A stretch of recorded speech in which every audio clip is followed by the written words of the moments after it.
Двете главни улици во Пробиштип до година ги очекува реконструкција. Инфраструктурата ќе биде еден од главните приоритети на локалната самоуправа за годината што предстои.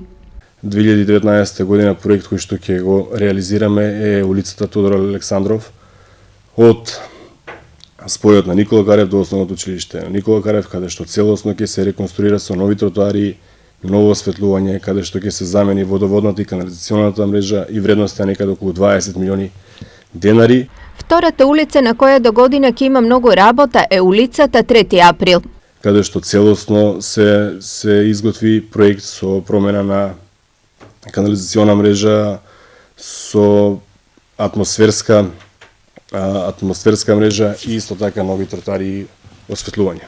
Од општина Пробиштип се оптимисти дека освен овие две улици ќе се гради и реконструира на повеќе локации. Надеж за тоа дава одлуката на државата да покрие 51% од старите долгови на општините.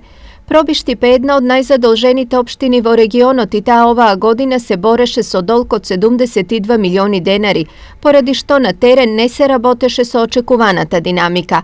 Сега општината очекува финансиска инјекција од над 35 милиони денари, со кој ќе се затворат добар дел од долговите, па општинскиот буџет ќе може да се троши на проекти кои граѓаните ги очекуваат.